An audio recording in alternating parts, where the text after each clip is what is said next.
And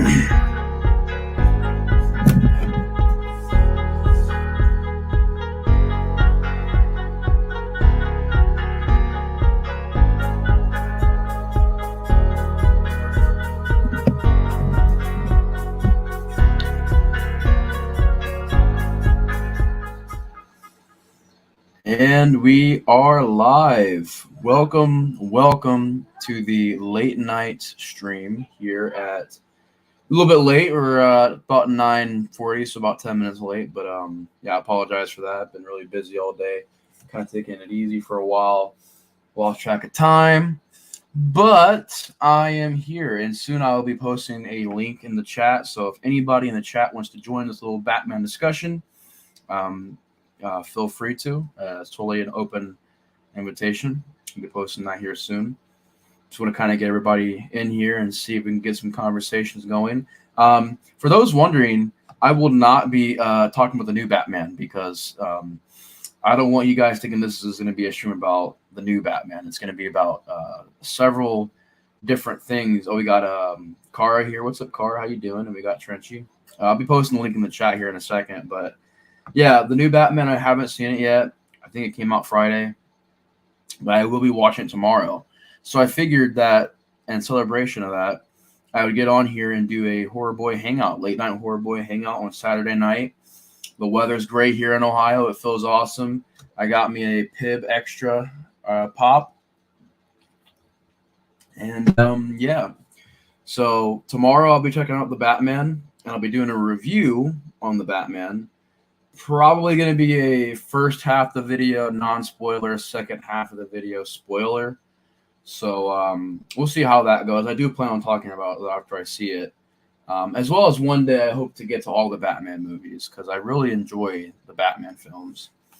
We got Colton here. What's up, Colt? How you doing? Welcome to the stream. Yeah, but talk about this new Batman film. I am very hyped about it.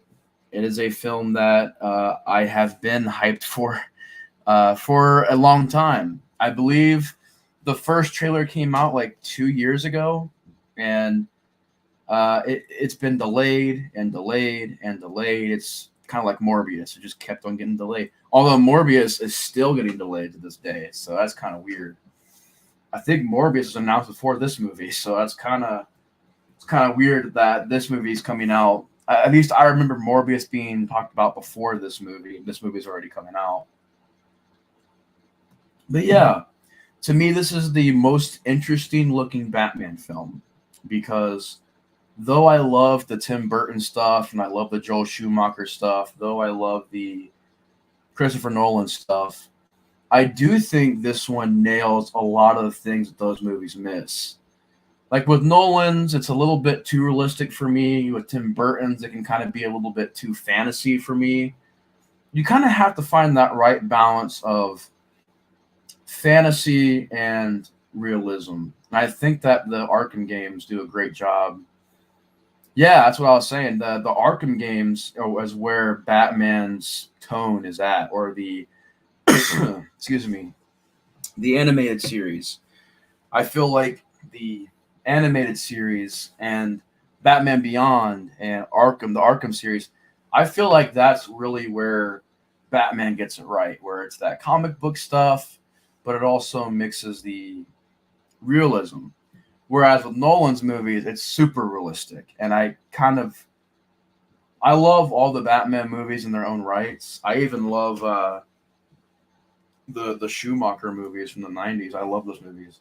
But I'll be honest, there hasn't really been a Batman movie that's gotten it right to me. And I think maybe it's because we have so much animated material out there and so much video games, and we're kind of just have other options to watch Batman. So when it comes to the movies, it's just I don't know, they could never really get that tone right.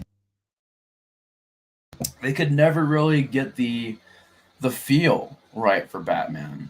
And I feel like this movie really interested me from the trailers. Although I will say, for a long minute, I thought it was going to be a Hush movie about the Hush storyline. But No, this is a Riddler story that involves the Riddler. And although, if you guys aren't familiar with Hush, look it up. It's a great storyline in the comics. It hasn't been done yet in a movie besides the Hush movie, which the Hush movie was great until the ending. But the Hush storyline to me is one of my favorite storylines in all of Batman. And I feel like the Hush movie didn't do it justice because it completely went a different route in the comic, which I understand, but the story is great. The original Hush story is great. Riddler in this movie kind of looks like the Hush character. So that's really interesting. But yeah, I wanted to get on here and get your guys' thoughts on the new Batman movie. I'm going to post the link real quick in the chat. So if anybody would like to join and discuss Batman, totally feel free to. The link is in the chat. I'm totally open for you guys to come on and talk about Batman. But I did revisit a lot of Batman movies thus far. I revisited the Nolan trilogy, which I've found so much appreciation for. Is it as good as everybody says it is? Like, to me, The Dark Knight, even though I love it, it's still one of the most overrated movies I've seen, because there are people comparing this movie to like masterpieces, and like, I get it in its own right, it is a fantastic movie, but The Dark Knight for me, I thought was just super, super, like, I hate to say it, it was just really overrated. Like, I love The Dark Knight. I rewatched it again. But like Batman Begins, I find so much more in that movie. Oh, I think I got somebody here. It's Kara. What's up, Kara? Love the icon there. Scarecrow, presenting Scarecrow. Love it. Yeah, this is actually my original icon before I changed it to my own character design. Yeah. For my yeah, channel. Yeah. Because that's actually where I got the name of my channel from. That's why it's called The Master of Fear, is because that's what Scarecrow is called. Yeah. That's what I always thought too, because I thought that was like one of his nicknames. It got Corey here. What's up, Corey? How you doing? Yeah, that's pretty much what everybody's saying right now with this new Batman. Everybody's just mad about it and saying how, oh my God, you got, Robert Pattinson. I don't know, man. I think it's underrated. I think it's already underrated because people have already kind of crapped on it because of Robert Pattinson. Have you seen any of his other movies besides Twilight? Like, I think he's done a great job. I haven't seen any of his movies. Wait, no. I scratch that. I saw one other. It was the black and white one with where they were on the thing, the like lighthouse. Mm-hmm. I saw that. He was in that. And that's about it. That and Twilight. And I wasn't one of those people who were like, "Oh, he played a character on Twilight. He will never be Batman." That's never my thought process. I was like, I just want to see what he can do, because I believe any actor can do it if they put their heart and soul into it. But if they're not putting their whole heart and soul into it, Ben Affleck, then you're not going to be a good Batman. Do you think he's going to be able to pull off the whole three faces, where he's going to be Bruce Wayne, the Playboy, Bruce Wayne as he really is, and then Batman? Like, there's three different faces to Batman.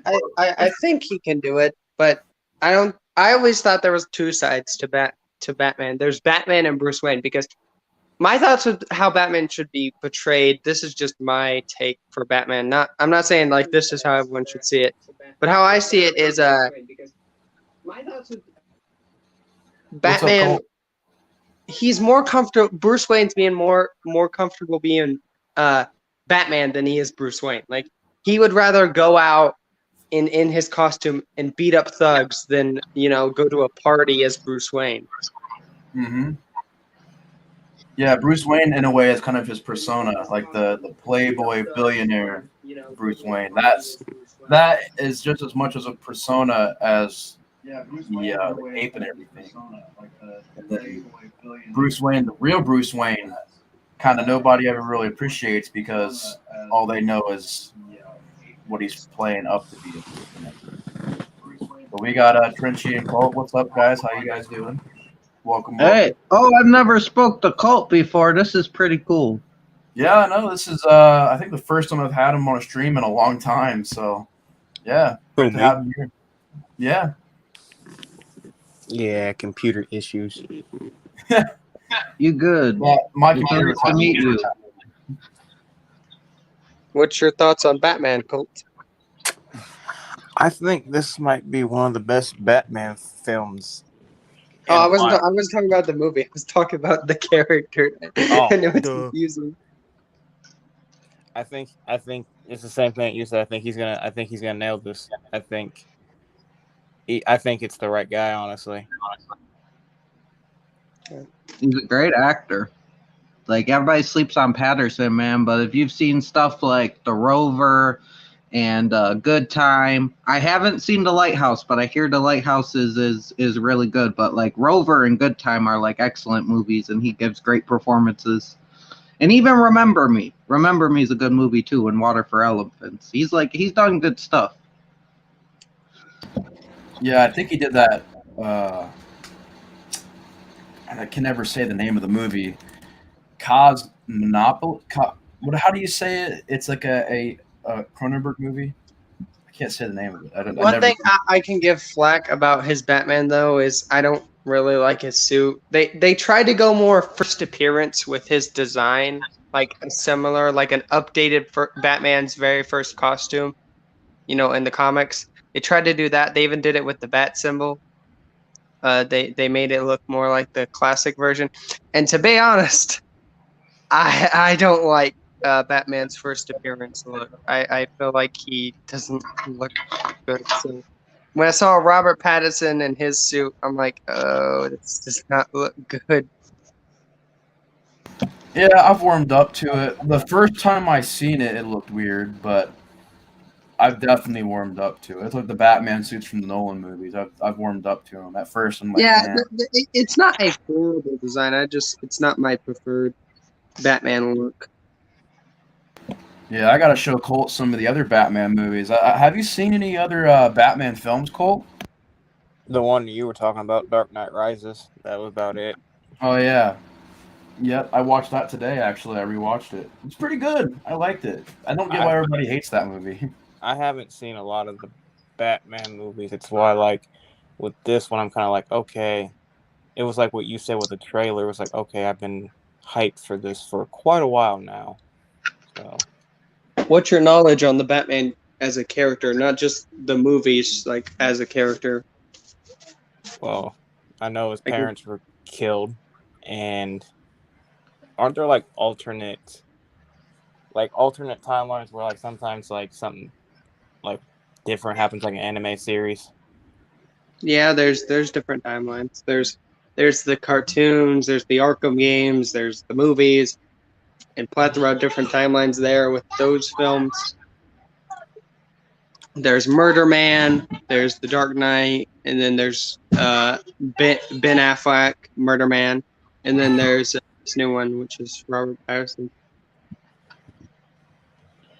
I know that you played a lot of the Arkham games, though. Like, how many of those did you play? I played majority of them except for Origins, which I'm sad about. Yeah, I haven't hit Origin yet either, and I'm kind of mad about that. Oh, I have Arkham Origins. I play it a lot. I actually right now I've played Arkham Knight, but I don't have it. I played it at a friend's house a while back when it came out, but I don't have an update. I'm stuck on PS3, so I can only play games that are on PS3. So I can play Batman Arkham Asylum, Batman Arkham City, and Batman Arkham Origins. Nate, can I ask Kara a question, please? Yeah, sure. That's what this is for. Discussion. Kara says, I do have an interesting question, though, because you don't really talk about Ben Affleck a lot when you speak of Murder Man. Who do you think is worse? Like, I know you don't like either, but who do you think is worse? Michael Keaton or Ben Affleck? Who do you think does a worse job, as the character? Because I know you don't like I like those. I like one of those characters, but I know you don't like that they kill. So which one do you think is more of a like disgrace to the character, in your opinion? Michael I think Keaton. Why? What does Well, Ben Affleck do that Michael Keaton doesn't? people are more accepting of that version than they are, Ben Affleck's. And also another thing is Ben Affleck is kind of more of a character in the films he appears in than, Michael Keaton's. Because Michael Keaton in that first movie, I don't care what anyone says, he's not a character. He has no arcs. He really doesn't change at all. He begins the movie as a serial killer. He ends the movie as a serial killer.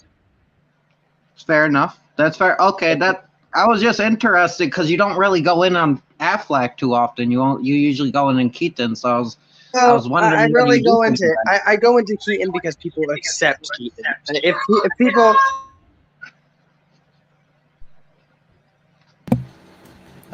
people accept Keaton more, so I more go into Keaton because I know I gotta show that, hey, this is not Batman, and even though a lot of people say it is Batman, because less people accept Ben Affleck as Batman.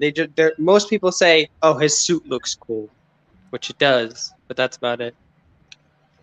Well, how would you react if they had Batman like accidentally kill somebody in a story? Like he didn't intentionally do it; it was by an accident. Maybe he lost control, and he either that or maybe he just overshot a missile, or because since Batman just is a guy, like how would you hate it as much, and him having the guilt factor in there, and maybe that be another. I wouldn't hate it as much because it wouldn't make him a psychopathic serial killer.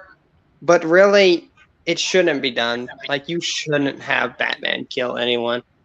Because, yes, he has those points where, yes, he'll beat the shit out of someone. And, yeah, he'll punch him to near death, but he always stops himself. The only person I could really see him, like, almost going to the edge with would be, Joe Chill, the man who murdered his parents. Yeah, I think that I kind of wonder if they're going to do something like that in this movie, where he kind of walks on that line of whether or not he'll kill somebody, like whether or not he's got that rage, because he does have a bit of anger to this Batman. I noticed that like this Batman is definitely a lot more like filled with rage and stuff like that. So I kind of wonder if they're gonna not have him kill somebody, but kind of tease something like that in this movie, this new movie, where maybe he nearly kills somebody. Yeah, you can have him nearly do it, but don't have him go all the way. Because think about it this way. Okay, people like the Joker, right? People love the Joker. They want to see the Joker. Well, if Batman kills, the Joker loses like half of his purpose. Because his whole thing, this is like Joker's whole thing. The reason he's so fascinated with Batman is because Batman won't kill. It stumps. It's the one thing that stumps the Joker. He does not understand, out of all the horrible things Joker does, why Batman won't kill him. And he wants Batman to kill him, but Batman won't. And that's like their whole thing, and why they have like this relationship of just, pain and agony is because of that. And if you have him kill, I mean, the Joker becomes null and void because, Batman met the Joker. Oh, he killed him. That's it. Because, he kills people, so the Joker wouldn't stick around. None of the villains would stick around. He wouldn't have a rogues gallery. That is a good point, because the Joker and the '89 Batman had different motivations than the Joker that we've come to know, whereas the Joker in '89 Batman was just kind of power hungry, whereas nowadays Joker's known as that guy kind of pushes Batman psychologically. That's not even nowadays. That was like in the comics before the Tim Burton Batman. Joker was still, that was the thing. He was fascinated by that, and he just didn't understand why Batman wouldn't kill him. Yeah. Oh, my bad, Nate. Go ahead. Oh no, I would just agree. Like I can see what she means, because there's points where the comics before even the '89 Batman movie came out where it could have taken a little bit more inspiration from. I'd say I don't think Tim Burton took any inspiration from the comics. I think he just looked at pictures of the characters and said, "I want that. It's goth." That's I literally could what. see that. I could see that. But what was you gonna say, Trenty? No, I was gonna say, I do like Murder Man. He is my favorite live action version. I have not seen the new one, so the new one could beat Murder Man, but I do think Murder Man does capture other elements of Batman. I'm no expert or anything on that. That's just my personal opinion, but I do think Batman Returns does it better than the first one, and that's why I love Batman Returns, because he is trying to save Selina. He does see Catwoman, who's this person that goes out and acts like him, and he sees himself in her, and he realized he wants to save her from this life almost, and he's trying to rescue her. Yeah, And I but thought that was a cool aspect. they take that away by having Batman kill. That plot line would have worked way better if Batman didn't kill, because then he'd be like seeing Catwoman kill people and would have been like, I need to stop this. I need to save her from this dark path. But with him killing, it just they have the same path. Well, maybe he realizes that I am like fucked up for doing this, and I'm already fucked up, and maybe I want to change, but I can save someone else from going down the same path as I am. That's how I see it personally. That's not really in the Batman Returns movie. That's more in Batman Forever, which I actually like Batman Forever. I am going to say this right now. I think Batman Forever is a better Batman movie than both of the Tim Burton ones. This is the reason. It goes more into Batman than either of those films ever did. Batman Forever went in more of the psyche of Batman than anyone else did before. And that I don't film, think those Batmans killed either, did they? oh no, he does kill. He kills Two-Face at the end of the movie. He's not a psychopathic murderer. Like, he ain't going around killing everybody, but he does kill Two-Face, which was actually added in by the studio, which originally Joel Schumacher didn't want Batman to kill anyone. I figured they wouldn't do that. I figured they had put the no killing rule in because they wanted a like a lighter movie, like they wanted a more kid friendly movie. I figured that's when they'd be like, all right, we'll make Batman not kill. I feel like if Joel Schumacher would have had no studio interference, he would have made an amazing Batman movie, like one that's better than any of the ones we have now. I love Schumacher, man. I'm not gonna I've come to respect the Batman Returns movie, and I was talking about this earlier on Marty's. I've come to grow to like it because if you look at it, Schumacher's a great director. Lost Boys, Flatliners, great movies. Look at Arnold. Arnold could be an amazing Mr. Freeze. If it was just a more serious movie, he could pull off a serious Freeze. Same with Uma Thurman. Both great. Don't know about Alicia Silverstone as Batgirl, but it is what it is. But Mr. Freeze, Arnold Schwarzenegger, he could pull that off, man. He could pull it off. I still say Bane is the worst thing in that movie. Yeah. What they do to my boy Bane. Little Bane. He loses his whole thing. Like, the whole thing about Bane was, yes, he was strong, but he wasn't the typical strong idiot. He was intelligent. He knew how Batman ticked. Do you think they did a much better job with Bane in the Dark Knight Rises? Yeah, he was actually Bane. Yeah, I actually really like that movie's Bane. Like, I used to make fun of the voice, but I don't know. I like it. Yeah, the voice is pretty dumb, but I think he has the spirit of the character more than the original Bane. Even though the original Batman and Robin Bane he looks like Bane. This is what I give the old movies. They might look like those characters, but they're not them. They look like them, but they're not. The weird thing with the Nolan films are that they don't look like the characters most of the time, but they are the characters. Like Scarecrow, for example, he only wears the paper, the sack on his head sometimes, but he still acts like Crane. He still has that fascination with fear. Ra's al Ghul, for example, he doesn't really look like the comic version, but he still acts like him, even though he doesn't have the Lazarus bit. I You know, am curious to see what Bane Joel would have done with Scarecrow, though. How that would have turned out. apparently they were gonna have what was the actor? Or they were gonna have a rapper, I think, play Scarecrow. I still think Zachary Quinto could be a great Scarecrow. I want to see Scarecrow again because I feel like even the Nolan films didn't give us Crane as we need him. I don't think they've ever treated Scarecrow right. Underrated. Yeah, I agree, Cole. Like, they've never given Scarecrow as just desserts. Like, I'm always happy. a One thing I background can villain. say, one thing I can say about the MCU, yes, I do not like Far From Home, but at least that got people to acknowledge Mysterio now, and like he's actually getting some, he's getting some good stories in with Quentin And Beck. And I would say Vulture too, because Vulture wasn't really in the limelight either. yeah, now he is. I But love of Mysterio. course those movies, And Electro. yeah, of course those like the Tom Holland movies they're not Spider-Man, but I'm saying they got those villains on the spotlight and gave them. But that really never happened with Crane. Yes, Crane was in Batman Begins. He was in Dark Knight and he was in Dark Knight Rises. But he never really got the spotlight.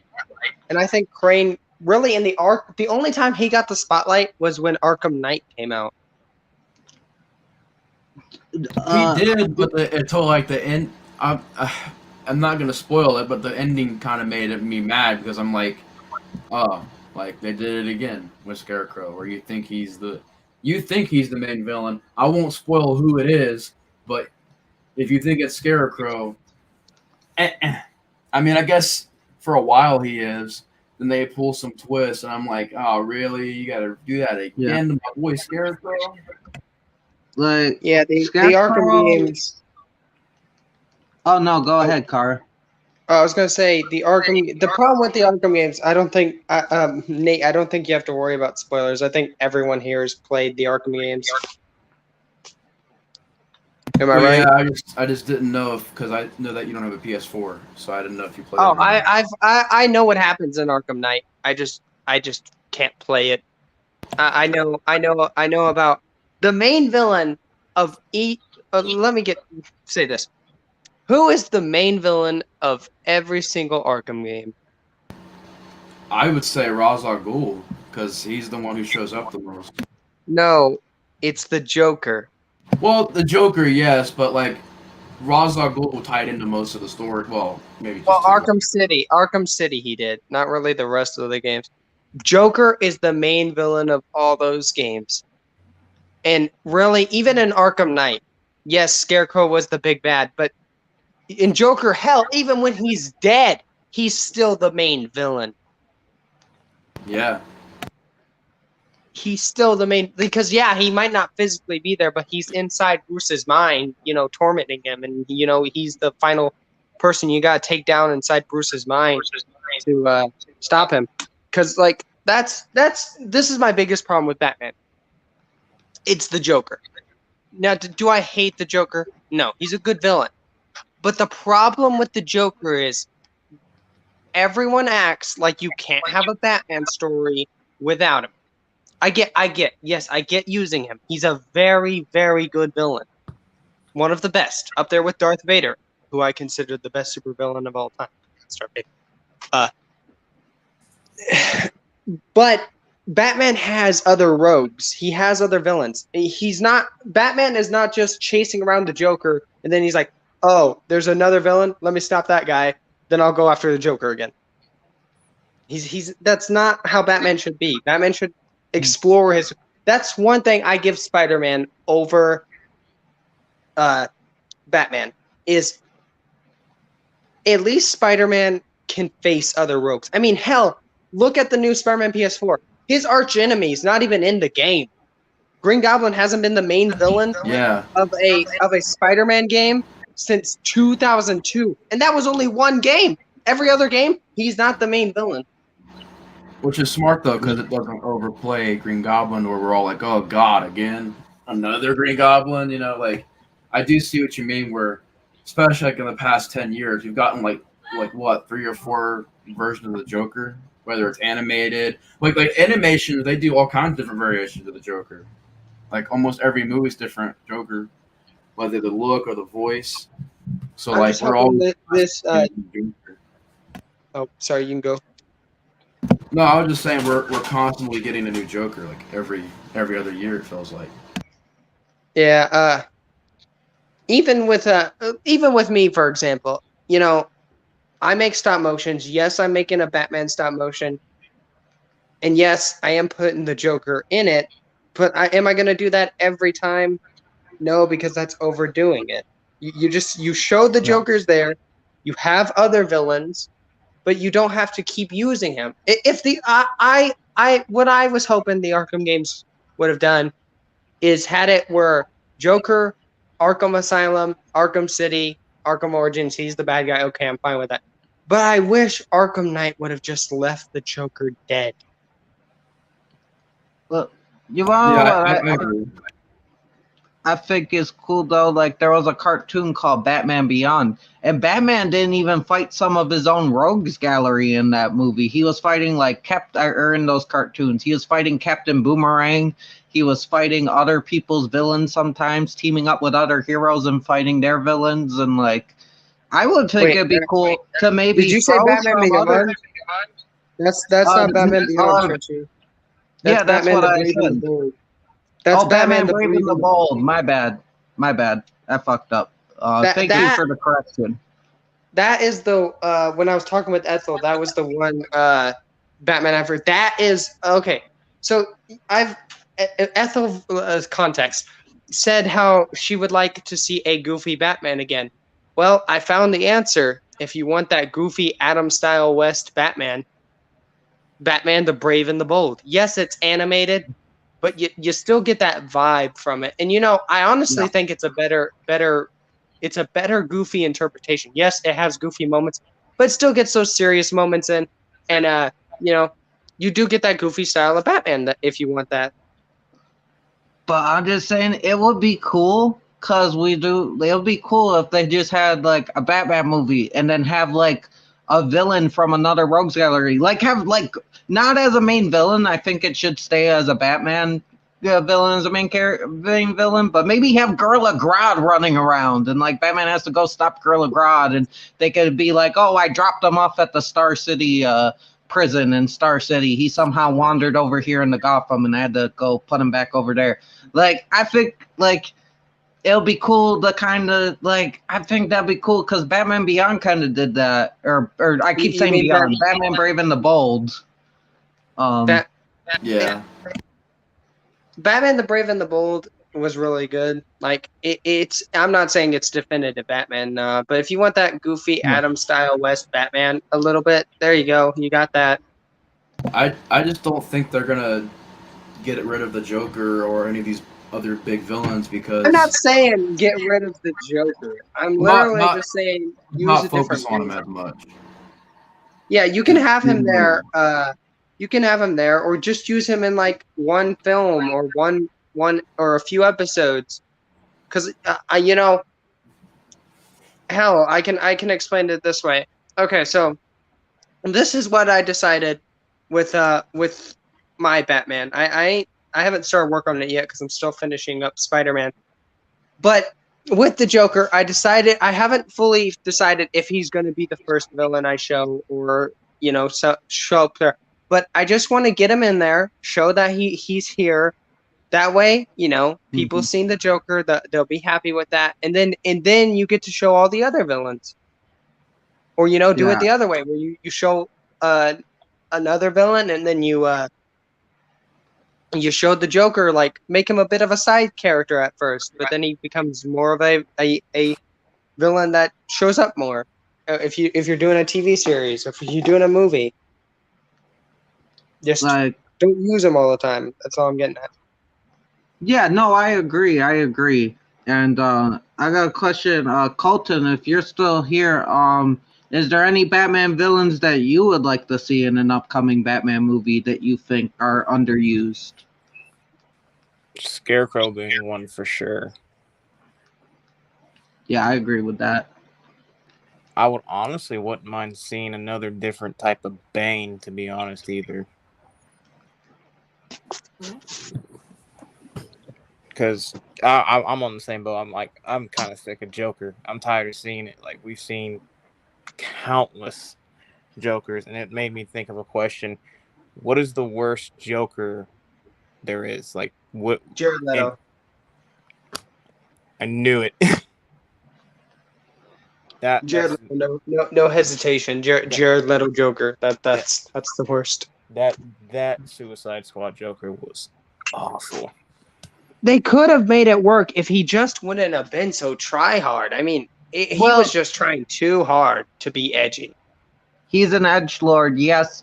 There is an hour of footage, of Joker footage, that was cut, which I would like to see, to get like a better feel of what Ayer was going with the character, because like there was definitely, I agree, like laying down in the circle of weapons was very much an edgelord move. Every other Joker, hate him or love him, has an actual definitive moment that people like about him.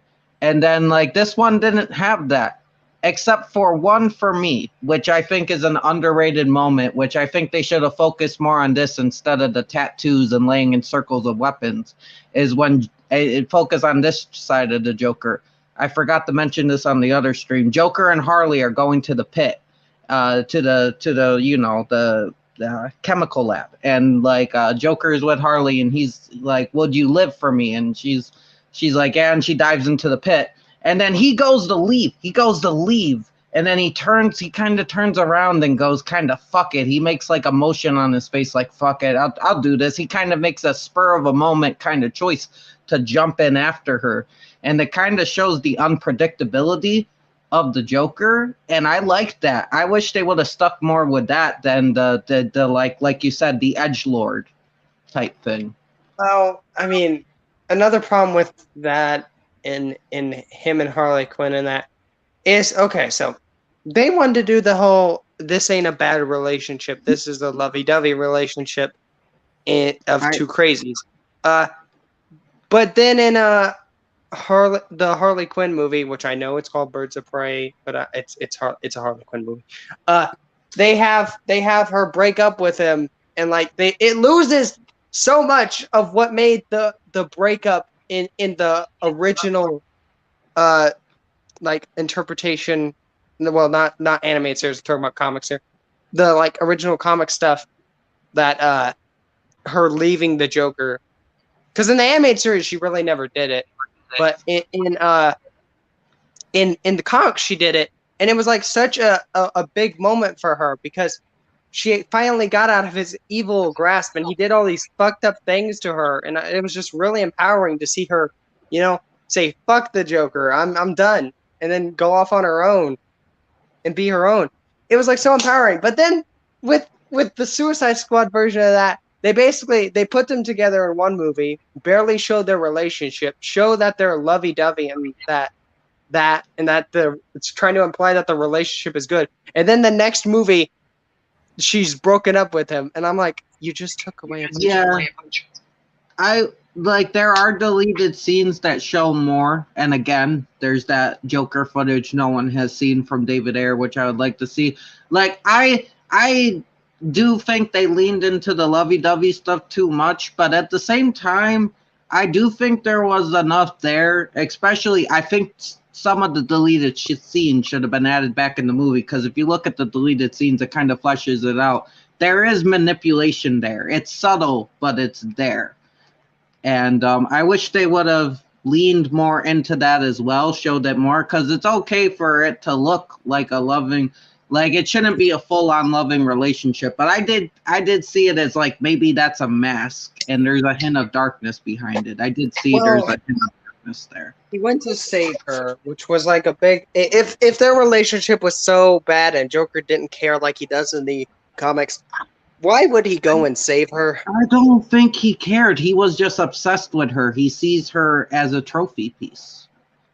Kind of like Hydro Man with Mary Jane. Yeah, that's how I kind of interpret it as. And my interpretation could be wrong, but that's just how I took it.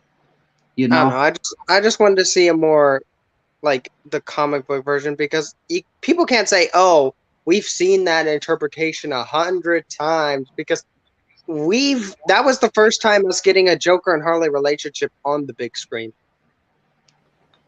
Oh, I understand your complaints for sure. I get that. It could have been done way better. Like I would have loved to see like her in that, like, you establish their relationship, you build it up, you have them show up in some movies, you build up the relationship of Joker and Harley and show how much of a douche Joker is, and then you have that Harley Quinn film and you show her beating the shit out of Joker and leaving, and have it be really empowering and good, but they just skipped over all of it. And it makes me mad because it's really good, like, story with Harley. I was kind of sitting here thinking, how would you guys think if Ink was put into a Batman movie? Because that's a really underrated character. Ink, the Batman Beyond villain? Yeah, because I think that nobody's really talked about her since Batman Beyond. I thought she was a really cool character. Well, I mean, what does she add to classic Batman? I mean, she's a Terry McGinnis villain. Well, yeah, but she's kind of OP though, if you think about it, because you're basically fighting. I know, but she basically has the same powers as Clayface. If you think about it, she's a goo monster. Is Clayface even in that show? In Batman? He's not in Batman Beyond, but he's in Batman. The animated series is in it. Well, maybe she just took over the Clayface role. They just tried to make it. She has similar powers, but not the same. There's a bunch of similar characters like that. There's Clayface, Ink, Sandman, Hydro Man. The most powerful one of them all, Molten Man. And I say that because Molten Man is literally made of lava. And I would rather have ink, clay, sand, water on me than fucking lava. Yeah. Because he's a lava monster. And like, well, originally he was just like, he just had a human form and he like shoot lava.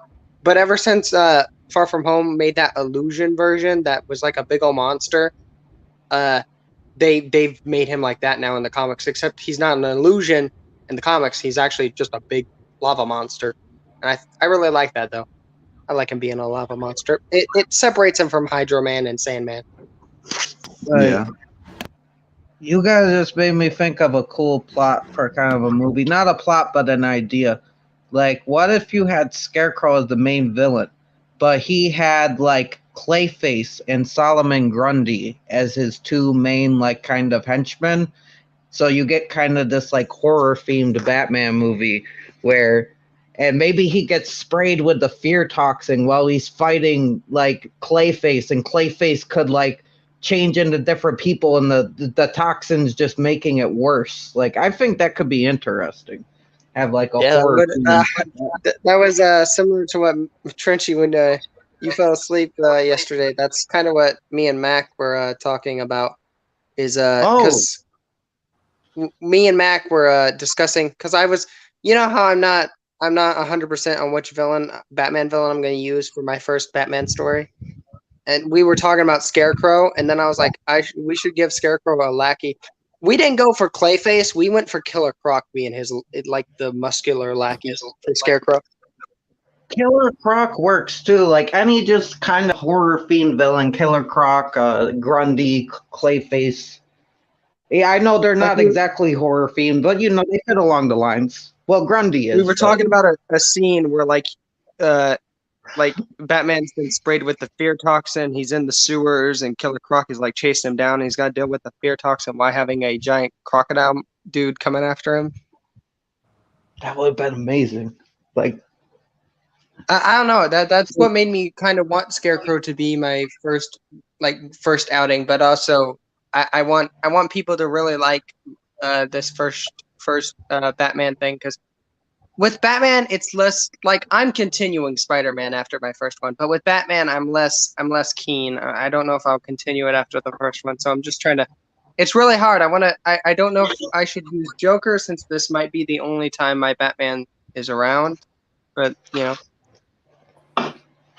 So do y'all think that this new Batman movie will kind of be a one and done, or it'll be kind of a franchise universe I type think thing? they'll make sequels, especially if it's successful. They'll make sequels. From Yeah. what Marty has told me, they're setting up for sequels. I'm not going to give any spoilers, but from what Marty told me, definitely a setup for sequels. Marty already seen it?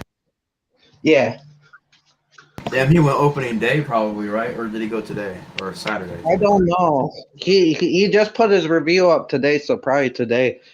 Like he didn't spoil anything for me besides one thing, but I said it was okay with being spoiled. I will not say that thing. I will not go into it. Don't spoil me.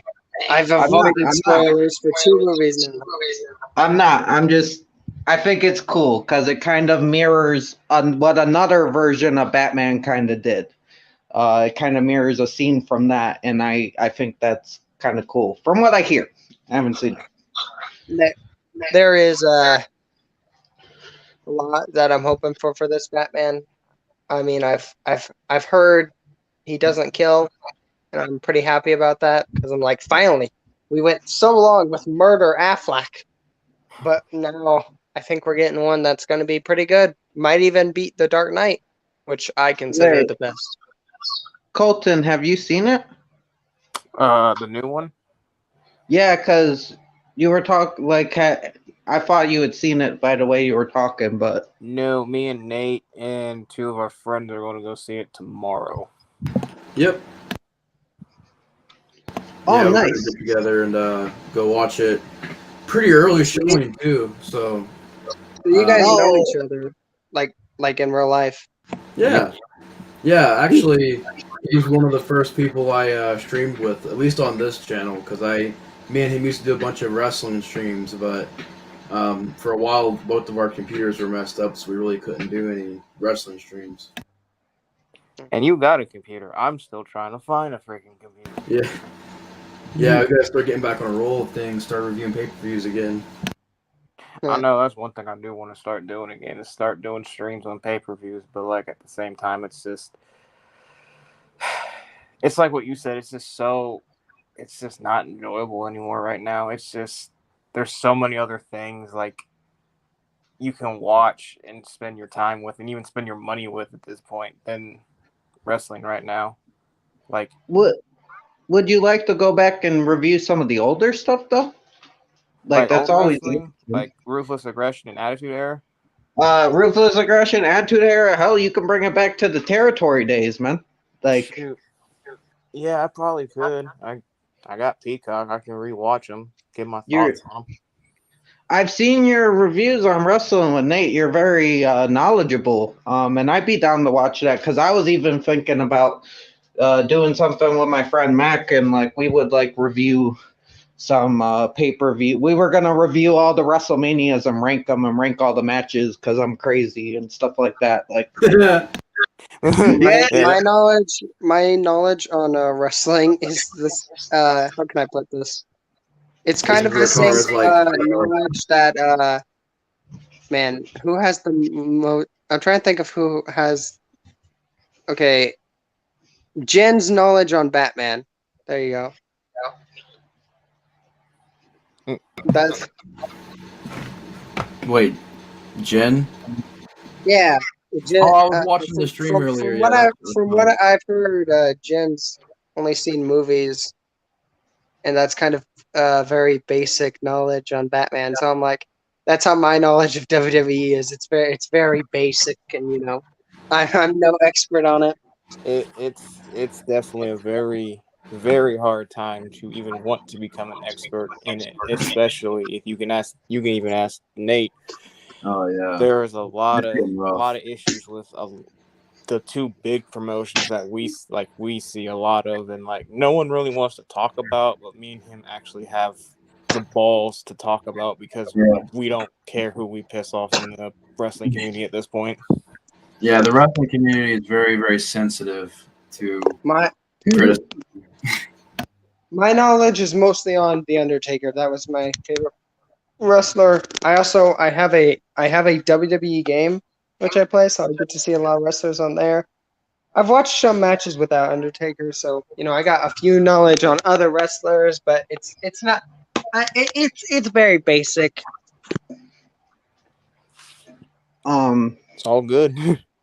Everyone. I kind of fell off after 2012 because I used to watch it, and my thing is I love anything. I love a little bit after 2012, but I love anything from 2012 and before. Like I'll go from 2012 all the way to like the 80s, like the 70s. Was a really good year. I thought 2013 and 14 was really good years. And then 15 hit, and then even Nate said it was like he hated it. I thought it was all right, but like 15 wasn't 15. Nate, wasn't 15 a year where everyone was hurt?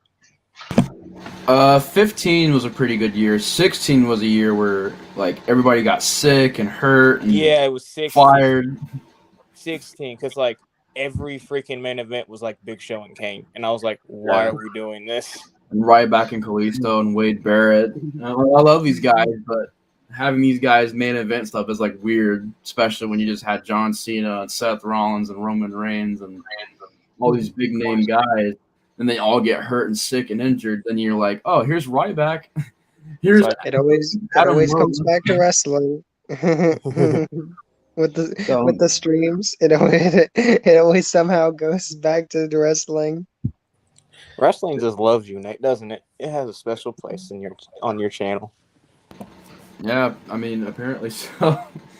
Yeah, I mean, it's very relatable, though. I mean, like, with bringing it up, because everybody's kind of in different spots with wrestling right now. Some people are into it, some people are not. I'm more into the National Wrestling Alliance right now. Which NTNA. I'm really into. Yeah, NTNA. That's my products. You are a wrestler, aren't you, Nate? Yeah, it's funny you bring that up. We just got done filming today, so we filmed a bunch of stuff today, and so we'll have that probably uploaded as soon as possible. I'm sore. Yep, me too. I got kicked in the face, by the way. It was fun. I also got kicked in the face. You're just kicking each other in the face. I had a feeling Colt was who I thought he was. Now I know who he is. Trenchy was trying to dig. He figured it out. I knew from the beginning, but I didn't want to say anything unless you're trying to pull a double identity or something. I don't know if it's like Batman and Bruce Wayne and shit. No, I couldn't. I forgot my login, so I just freaking hurried up and got in. No, I'm a fan of what you guys do. I've talked to Nate, got me into it. I started watching for Nate, but I kept watching for all you guys because I think you're more passionate than the actual WWE. Although I do think some of you almost die sometimes, and it is concerning. But that's Tyler. He's the one who dies. Oh no, I think it's Dawn. I think it's Dawn, man. Sometimes I've seen Both. Dawn take some wicked bumps. Both. I just think you're all a bit crazy, but to do wrestling at all, you got to be a bit crazy. Yeah. Oh yeah, it's very passionate. You got to give respect, man. Like to go and do that for no money. Like you guys are great, man. Thanks. That's appreciated. That means a lot because even Nate, when he does take his break, I'm probably not going to, but just seeing how dedicated even Nate was, because when I first brought Nate in, I was like, is he gonna do it? Because it was a weird state for you because you were in and out of wrestling at the time, Nate. You were watching it sometimes, not into it, hating it, calling it out. And I was kind of like, is he gonna stick with it? And you did. And I was like, and look at you now. You're like I've said 100 times, the best heel we've ever had, the best heel I've ever seen. And just really good. You hit one of the cleanest razor's edge I've ever seen besides Scott Hall. I think Nate could if he would get the opportunity, I think Nate would make an awesome wrestler and an official status, it going to the WCW or the WWE. It'd be awesome to see Nate on there because he is really, really good at it. And you're tall, Nate. That's what Vince wants. He wants tall, big boys. Vince is like, hey, what's your name? No. We got plenty of gimmicks for you, man. It's gonna be great. Did you ever tell them about the thing with what AEW did, like the legit AEW, and it made me and you really ticked off? I mean, where they were copying our ideas and stuff, or there was No, the panda. Oh yeah, that was definitely. I've even been saying lately, like some of the characters, they'll be talking like certain dialogue, because they'll start talking about teaching people lessons and teaching them how to be strong. And I'm like, bro, that's like exactly out of my mouth. I've been saying that for the past like five freaking months on our AEW. And when you hear somebody else say it, I mean, it could be a coincidence, but you definitely catch it. You're like, wait a minute, I was just saying No, something. that panda one was a shot. I don't care anymore. That panda one was a shot. The Panda Express with a dude in a panda suit and a freaking luchador. Yeah, that was a little bit of a weird coincidence. Yeah, there's a couple times where I'm wondering if they're actually watching. If they go, yeah, that's pretty cool. Use that. they're watching. They're watching you guys, and are these like the official people you're talking about, or like clicking stuff from you guys, or is this another? The stuff like what we were talking about was like a legit company that's on TNT. They're called All Star. I almost said our name.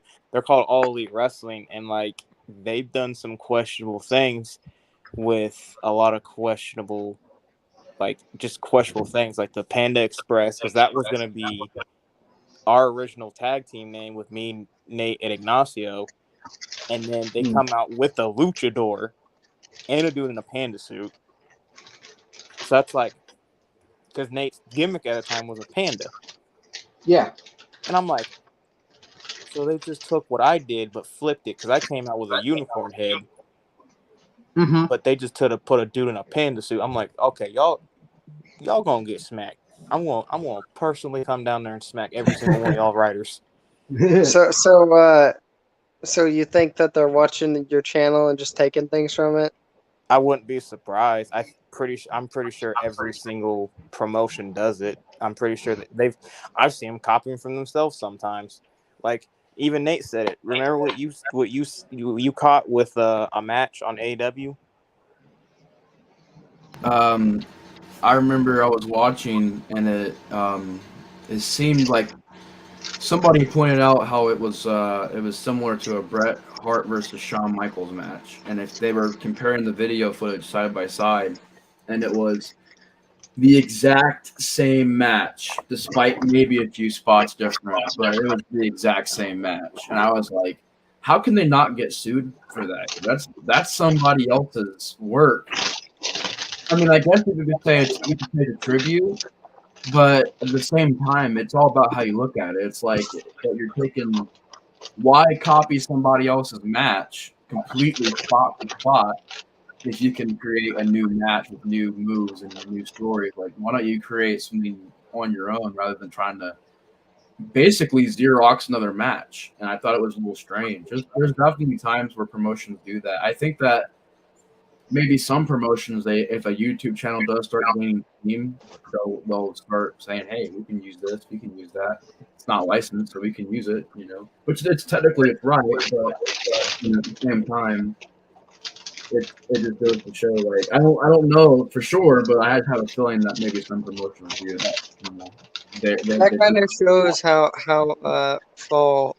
far some wrestling companies can fall if they're going to be like, oh, we can't come up with anything. Let's steal from these YouTube people that don't even get paid for what they do, and are just passionate. Like they're taking it from passionate people because they're so unpassionate about wrestling. Yeah, that's the thing that irritates me a lot of the time, because I'm probably one of the three guys that are really passionate about it. Do I see myself making it? Probably not, but at the same time, I still want to freaking try. And sometimes just seeing like WWE or AEW just slop through a pay-per-view or slop through a TV show like Raw or Dynamite or SmackDown or Rampage. It's just like, y'all have all these people, and yet y'all aren't doing the matches right, and y'all are sitting there and not putting your heart into it. I'm like, there are people out there that really want to do this, that have the heart and passion for it, but yet you won't hire them because you want to get as many big name celebrities or big name people on your show. And it's just like, that's not what wrestling was. No, I agree. And I've even said this to Nate. I enjoy you guys more than the WWE and stuff because I can't even really watch the WWE anymore. I tried to go back because Edge is my favorite wrestler of all time. And when Edge came back, I tried to go back and watch some, but I couldn't get into a lot of the newer guys, and I couldn't do it. I didn't like how stuff was being made. I don't like how Alexa Bliss has magical powers. Let's not talk about that. Yeah, man. I'd rather watch you guys because you guys don't have the setup or anything, but you have the heart and the spirit and more creative ideas. Like a lot of your guys' ideas are very creative, and you guys go there. You guys like, I think you put more effort in than the WWE does anymore. I don't know. You guys I never watched AEW. Don't know about that. You take the bumps, like you guys take the injuries, and from what I've heard, you guys don't sit there and be like, and like try to be like, oh, I'm not doing this anymore because I got hurt. Yeah, that's something like we take a lot of pride in, I would say, because like we do, like if we do get hurt, it's mainly two guys. Trenchy, you said it was Dawn, and it's mainly the Dawn and Tyler because they're so skinny, and that's the issue when you got a promotion like WWE or AEW where you got all these big guys facing these skinny guys. It ends in the same thing. These skinny guys get the crap beat out of them, and you're sitting there, it's like, well, I was really rooting for this guy, but then they just made the big guy win for no reason. That's why, like, when with Tyler and Hunter, with them guys, them doing it with me and Nate, we don't care if we lose. It's not about the ego. It's not about the money. It's not about anything. It's about putting on a show that people can enjoy and people can go, that's what I like about wrestling. That's what I like about everything involving it, because the characters there, the stories there, and the outcome, whether you like it or not, it's still the outcome that you would kind of want or kind of not want, regardless if you like the heels or you don't like them. Yes, I agree. You guys do a lot of character work. I feel like, which WWE's kind of fallen off on, because I love the 80s and 70s for the characters. That's like one of my favorite eras because you had these over the top characters, and you guys have great characters. Like Nate's character, your character. I love A-Leon and B-Leon. I love those guys. Dakota Nix was great. Bones was great. Like Don and Tyler, like you guys make good characters that you can get behind or hate, Yeah, and a lot of them were just luckily us being allowed to kind of experiment, and like honestly, most of the time with AEW, the cool thing is that we're able to express ourselves and play a character the way we want to. So that's what's really cool about it right now. And it's not like we are forced to play something that we don't want to. Like, we play a character that we can get behind, even if we didn't like it at first. Like my first gimmick with the whole unicorn stuff, I didn't really care for. But at the same time, when you're young and you got to learn how to adjust, that's when you take that gimmick and you turn it up to the next level. And that's what I did. Mm-hmm. I came out with unicorn stuff. I came out with a unicorn head. I was the biggest freaking baby face out there. I wouldn't even curse. I would say, I'm going to go kick your butt. Like, that's baby face. Like, that's what I wanted to be.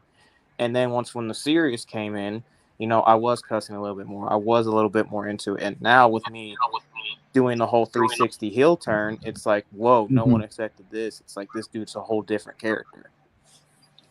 I kind of fell off, but I got to go back and watch because I need to see you turn heel because you're like an ultra baby face and stuff. So I got to see this heel stuff. When I turned heel, it was, even me and Nate have talked about, it was the wrong time, but the right time at the same time. Because it was during the time where I think you fell off, Trenchy, because everyone acted like a heel and there was no faces. Well, I fell off not because of you guys, but because I had lost internet, and I was watching it a lot, and then I had lost internet for a few weeks, and then I came back, and I just never got back to watching it. But it wasn't anything personal. Right, and like that's the thing I try to tell with the booking. It's like, hey, let's not do like even Nate said it. You had him as a heel, you had Dawn as a heel, Yeah. you had Dakota as a heel, you had Tyler Tweeney, you had me not knowing what the frick I was because I was looking like a heel, but I was a baby face, and everyone's kind of like, what are you? And then you just gotta have some. You gotta have how do I put this? Some seasoning in your on your steak. Mm-hmm. And then even Nate said it. Freaking Solomon Oz turning heel out of nowhere didn't help anything. Yeah, we had like a lot of face and heel turns happen all at once, and a lot of what happened in the middle of the season was either very sporadically discussed or not really discussed. So it kind of got out of control for a while. So, yeah, it was kind of hard to tell who was good, who was bad, what was going on. But I think that, especially after today's filming, I think we got it nailed. I think me and Colt's chemistry as a tag team and us working with John, I felt it today, man, when it was filming. It just, the promo, the chemistry, the heels, tripping up the baby faces, doing all the dirty tactics. I thought everything was timed perfectly. So I can't wait for you guys to see the new show. I think this thing that we filmed today was probably one of the best shows we filmed because we've hit the faces on the head, we hit the heels on the head, we hit everything that needed to be hit, and it was perfect. And even Nate said it was like it was just perfect because we're getting on the same page at this point. We're no longer going like, oh, he said, she said. We're going to each other and saying, hey, this is what we need to work on. Let's slow the match down. Let's speed the match up. Let's do this. Let's do that. Let's not, drop 20 F-bombs in a promo. Let's cut it back. Let's give the people what they want. And I think now the fact that we're all on the same page, I think if this is the last season or not, this is going to be one of the best ones we've had in a while. Yeah, because with everything we set up today, it's going to be great. Like, I think Justin's great as a face. I was gonna say I really like because he was a good heel, but I really like because he's not your regular face. He's still got that rough attitude to him, but he's not like going out of his way to tell people they're like horrible or anything. Right. Yeah, he's definitely a fighter. He's definitely like a brawler character. He's a brawl face. Seeing Nate hit his head on that metal thing. I think it was a chair or a ladder or something. Oh, I know what you're talking about. Yeah, the DDT. Double DDT. That was real, by the way. That was real. Yeah, you had a welt on your head. After that match, in some videos, you can see the bump where that happened. Yeah, it left a giant mark on my head, and it really hurt. But that was just something that was definitely not planned. It sucked because I had to wrestle matches that took place before that. Right. We signed up for that. The harder thing with you, though, I guess, wearing that was like them being two small guys. Were like, okay, we got big boy arms over here. It's like, what do we do?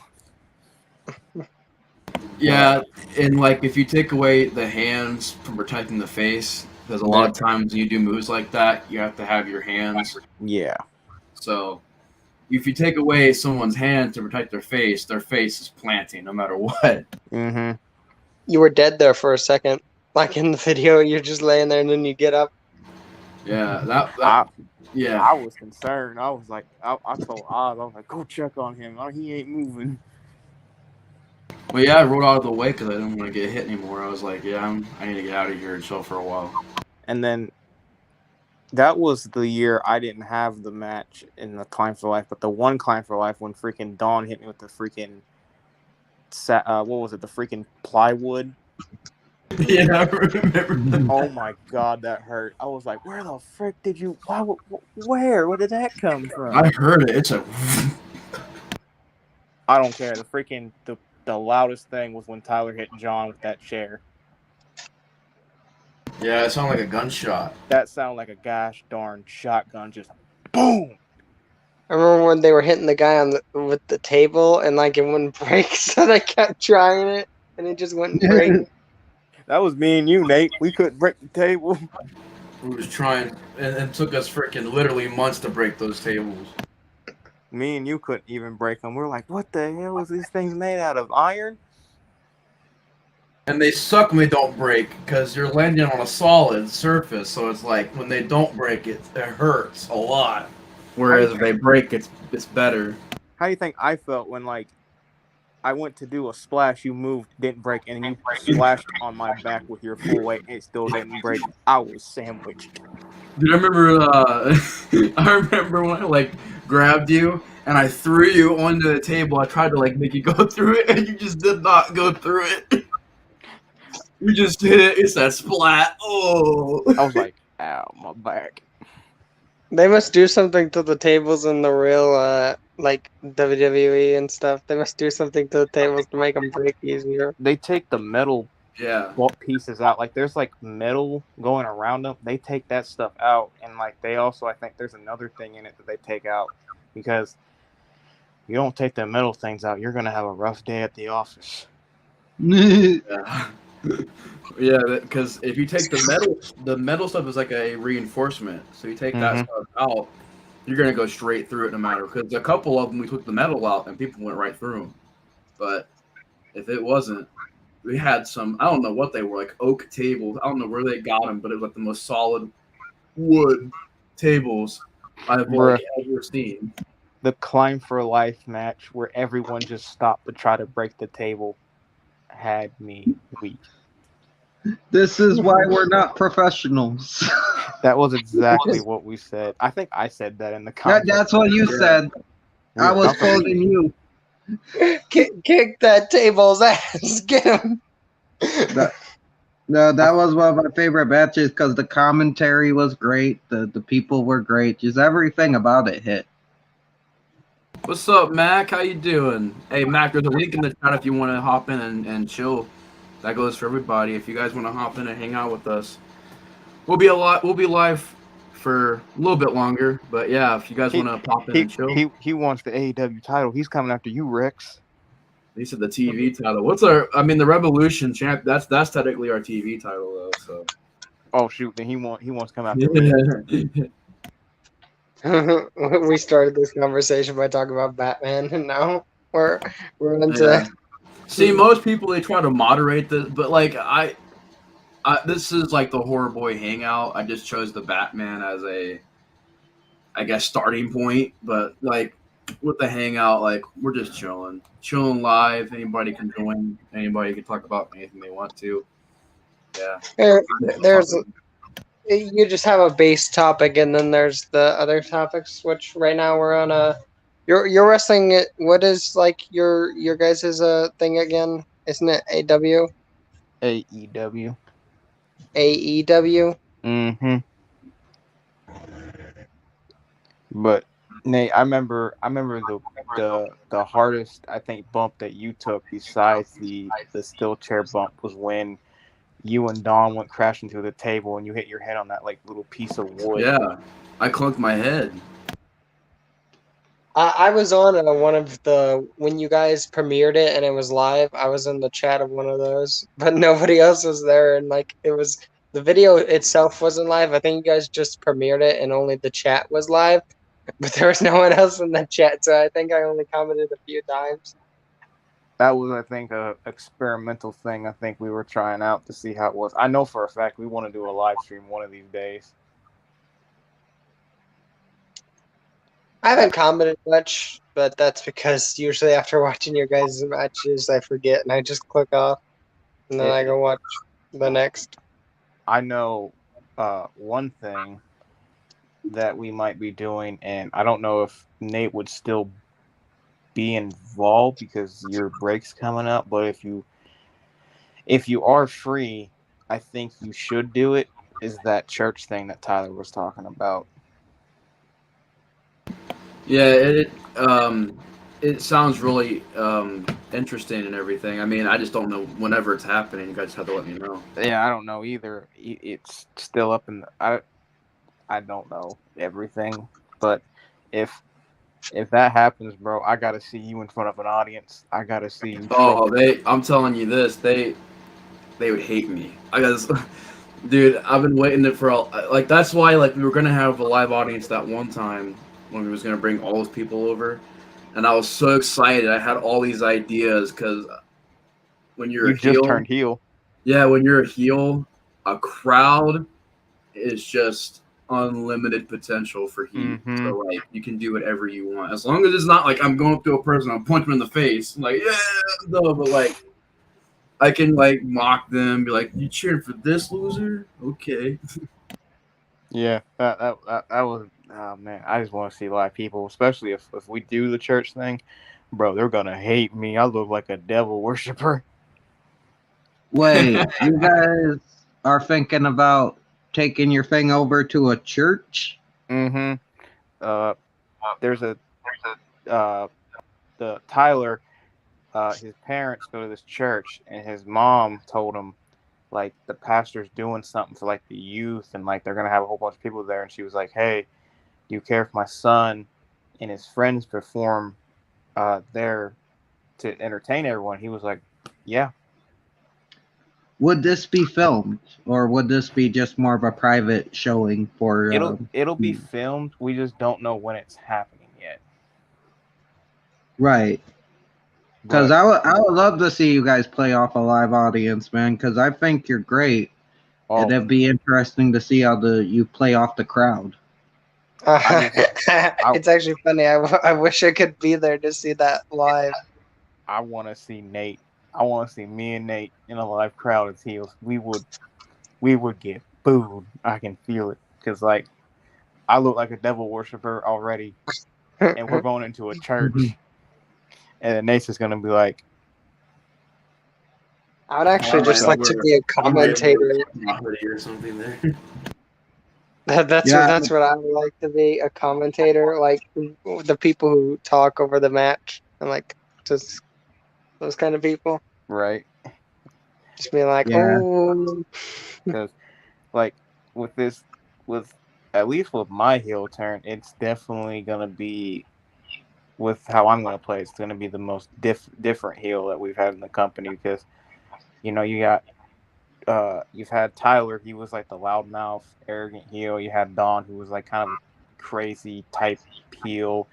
You had Hannibal, who literally tries to eat people, and just you know how Hannibal is. Yeah. And then you got he's your friendly neighborhood cannibal. Exactly. And then you got me, who's gonna be this, you know, dark, soft spoken type heel that I don't say a lot, but when I say it, you know it means something. And I cannot wait to start cutting promos. Oof. I can't wait. Yeah, same here, man. It was a lot of fun getting back together and filming again today, and we might be getting some new talent soon too. So like, right, you know, it's up in the air, but could be getting some more characters here soon. We don't know. Yeah. Churchy,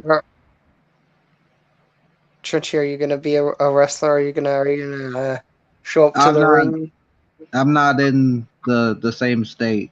I'm not. If I was in the state, I would either do commentary or be a manager. I'd be down to do that. I'm not a wrestler. I don't have the wrestling ability, but I'd be a manager. I'll take some bumps. Do any of us really have the wrestling ability, Trenchy? We just try to kill each other in that ring. Let's just be honest. I bet, but I can't even lift someone up, man. I'm weak as fuck. Like it wouldn't work. It wouldn't work. I'll be a manager. I could be like kind of like because I would just channel that evilness like Paul Heyman and stuff, or I could be a good manager too. But like Ladies and gentlemen. Yeah, I'll just be that dick that talks a lot of crap, and then it's like, I'm gonna come beat you up, and then I'll just run away like a little bitch. Like, oh no, they're gonna beat me up. Are you gonna wear the trench coat? I would wear the trench coat, yeah. Bro, put him in a suit. Because I'd be like hiding behind the guy that managed me. I'd be like, first I would get up in their face, and if they did any like actual movements, I'd hide behind the guy I'm managing. Like, you hide behind Nate. Be like, get him, Nate. I get up in the other wrestler's face and be like, saying all these things to them, and then as soon as they like feel like make a move, like they're gonna attack me, I'll run and hide behind Nate. Like, get him, Nate. Oh my goodness, there's just so much. I can't wait for this season, man. I know, Nate. I know you're excited now. Because you felt it. You felt that today. I tried a lot of different things today. Some of it worked, some of it I still got to work on, but not a bad start. Not a bad start at all. One of them is making sure your pants don't rip. Oh yeah. That definitely happened. How did it even rip? I didn't even hear. I think I may have heard it actually. I think I did like a power slam or something, and they ripped. And I was just like, oh. You were fighting Justin, and I was looking for my keys, and I came back, and then you did a move, and all I heard was, I was like, did the trampoline just rip? Because you looked at me. I thought it did too, but no, that's is my freaking, because the pants I was wearing, I usually try to wear flexible material. And they were not flexible. They were like the tightest pants I could have picked. I should have definitely seen it coming. I actually had a feeling too. I was like, these pants are not very flexible. I think they might rip, and they did. I have a quick question. How would it change if you guys had access to like an actual ring? I mean, it changed drastically. It I mean, would if you have a ring. I'd go to school and learn how to do it, and then we'd put on an actual. Because there are channels that do that have like warehouses, and they put on actual shows, and a lot of them start out with trampolines. They kind of grow, so I think that'd be really. I just would love to see you guys get an actual ring and like fully, because like that opens up where you can do like rope moves. You can like, go more crazy with it. Mm-hmm. A ring was definitely in the works, that was for sure, but it fell through. But if it somehow continues and we can get more people, I could see it's definitely probably eventually getting a ring. Yeah, for sure. And then, regardless of what's going on with you, Nate, you probably like, they got a ring? I'm gonna come back. They got a ring. They got a ring. I want to try this now. Forget the break. They got a ring. Nick gonna roll up in his new whip with his Asian hottie. He gonna be like, I'm back.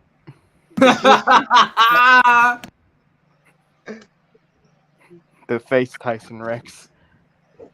Yeah, I mean, if y'all got a ring, I would definitely have to step in there and run the ropes a few times. That's for sure. Well, they do have a ring here, but like it's not for like I don't know. I'd have to ask around if they have it for public. I mean, of course, I don't think you guys would come here to do it, but like they have a ring here, but it's not for like public use. It's just more there. They don't really use it that much. They just use it. I think it's for the boxing class that they have. The boxing stuff they have here. Nate, can I drop the link to Ethel? Yeah, sure. We won't be live for very much longer. I'm probably going to end it at an hour and 30. So, are you going to be hanging in the back, or are you? Yeah. It's just the live will be ended, but we all can still chill and hang out and talk. Nate gonna pull up with the Asian hotties, be like, ring time. I gotta show the babes what I used to do. On my valet. Nate, dude, I'd love to have a valet, no lie. That'd be awesome. Dang, I would love to have a valet. but we're single. Getting a ring, Nate. There's one thing you gotta do. You gotta do those ring moves. You gotta like put people up against them and just go whoodoosh. You gotta do that. I can, yeah. I mean, I have a lot. I think my thing is with me being a bigger dude, balance, man. Wrestling is all about balance, and I'm not able to be at my full potential because of the unbalance of the trampoline. Like I told the other guys, like we're all over here, like we're gonna have a 5-star match. We're gonna pull these ideas. I'm like, bro, I don't care if you get Bret Hart and Shawn Michaels in a trampoline. I mean, it'll be good, but it won't be as good as it is in a ring because in a ring you have Yeah, momentum. because you're trying to avoid also falling off the trampoline. Falling off. You want to avoid slamming people near the springs because the springs can break really easy because of that. You want to avoid stepping through the springs and breaking your leg. You know, you want Yeah. to John almost did that like definitely 3 avoid a lot of times. that stuff. Uh, No ropes. I got a question for both you guys. Is there any wrestlers from the big times or not the big times, but professional that you take inspiration from in your characters or movesets? I'm gonna let you answer that one first, Nate. My bad. Well, with which one? Like both or just Tyson Rex? Because they're Well, either. Like I obviously see the Razor Ramon and Tyson Rex. I obviously see a little bit of that, but I wanted to create a character because Tyson Rex started out really generic. He was just some biker guy with leather and his hair slicked back, and he never really talked, and nobody really knew if he was a good or bad guy. Really generic. But because of the Ignacio storyline being dragged out as much as it was, we were able to. Can you guys still hear me, by the way? yeah. Yeah. Yeah. All right. My Wi-Fi is acting a little weird right now. I was hoping you guys could hear me. You sound good to me. Like I can hear you perfectly. Okay. The Wi-Fi logo popped up, so I was a little worried. That usually means I'm disconnected. But yeah, I'm talking a big old paragraph, and you guys are like, "What do you guys think?" And at awkward times, I'm like, "Oh, I'm disconnected." No, but mine formed into started off weird, where I was kind of like Razor Ramon, old school throwback vintage heel with just absolute hatred. I took like inspiration from Jigsaw, where Tyson plans out everything and it's more psychological. And it kind of evolved even from that to where it is now, where Tyson's just power hungry. He wants the belt and he'll literally do anything it takes to keep his belt. And he goes to pretty far places to keep his belt.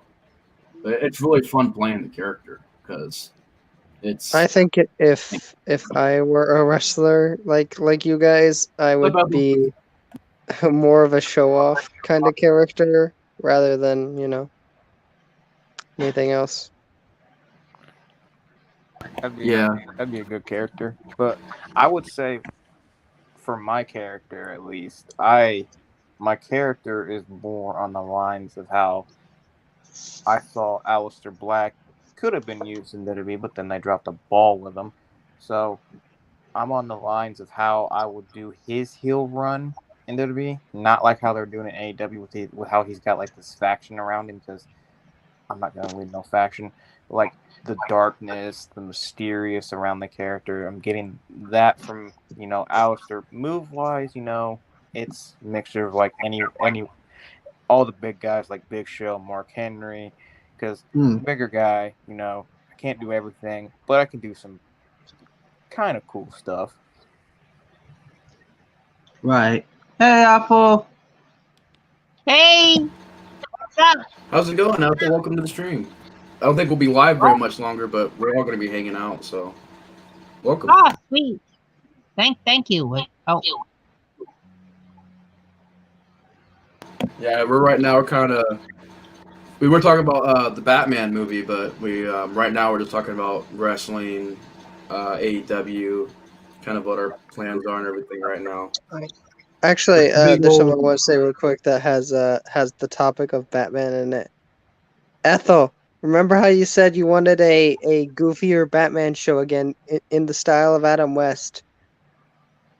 Yeah, live action. Oh, it exists, but the thing is, it's not live action. It's called Batman the Brave and the Bold. It's very like Awesome. Adam West style Batman.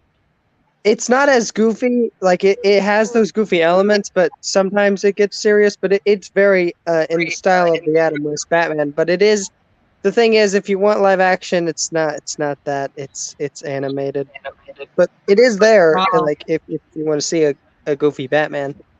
It is awesome, though. I love Brave and the Bold.